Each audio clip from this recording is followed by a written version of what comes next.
Mateka wengi wameuliwa na Hamas. Ni kauli ambayo imetolewa na Rais wa Marekani Donald Trump akiwaambia waandishi wa habari kwamba ni mateka 24 pekee waliosalia hai huko katika ukanda wa Gaza, na ametangaza kuwa kuna watu watatu wamekufa wakiwa utumwani.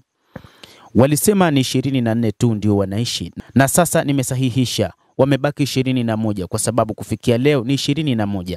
Watatu wamekufa. Kwa hivyo hii hali ni ya kutisha, Trump aliwaambia waandishi wa habari katika mkutano na waandishi wa habari baada ya kukutana na Waziri Mkuu wa Canada Mark Carney. Hakufuatilia kusema ni mateka gani waliodaiwa kufa, lakini amesema atajaribu kuwatoa mateka. Tumewatoa wengi wao. Kama usemi ninavyoendelea kusema, kuna watu 21 pamoja na maiti nyingi, Trump aliongeza.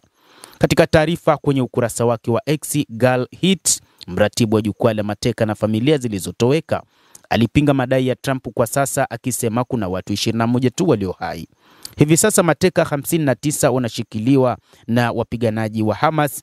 24 kati yao wako kwenye orodha ya mateka wanaoishi, 35 kati yao wako kwenye orodha waliofariki dunia, huku vifo vyao vikiwa vimebainishwa rasmi. Mateka 54 ni raia wa Israel, 5 kati ya mateka hao ni raia wa kigeni, aliandika kupitia ukurasa huo wa X. Mijadala ya mateka na familia zilizopatikana hudumisha mawasiliano ya mara kwa mara na familia zote za mateka, na wamekuwa wakiandamana mara kwa mara kuona ni jinsi gani Waziri Mkuu Benjamin Netanyahu atahakikisha kuwatoa mateka hao walio chini ya Hamas. Hata hivyo, familia zote za mateka husasishwa kile wakati na kupewa habari ambayo wanaelezwa juu ya familia zao.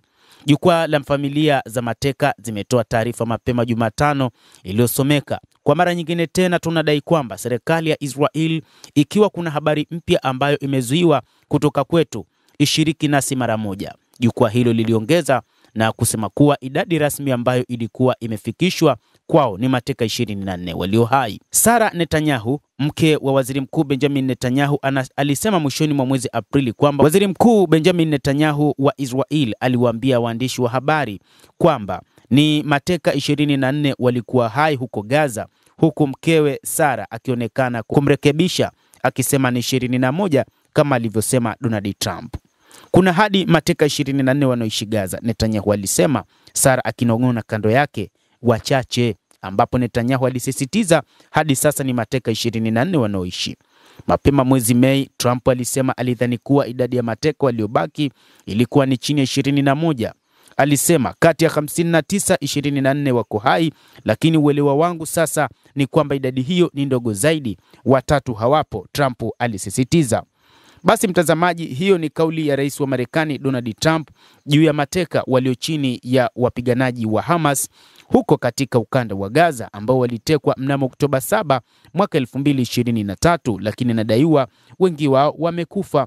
Lakini pia moja kati ya taarifa iliyowahi kutolewa na wapiganaji hao wa Hamas ni kwamba wengi wa mateka waliuawa kutokana na maeneo ambayo waliwekwa yalifanywa mashambulizi ambayo yalifanywa na Israel yenyewe. Kwa hivyo wapiganaji wa Hamas wanadai kwamba mateka wa Israel waliuawa na Waisraeli wenyewe, na wala Hamas haikutaka kumuua hata mateka mmoja. Endelea kuwa nasi mtazamaji, na usisahau kulike, usisahau kucomment na kusubscribe channel yetu hii ili upate habari hizi kwa mapana hapa The World News. Naitwa Adam Hussein. Endelea kuwa nasi wakati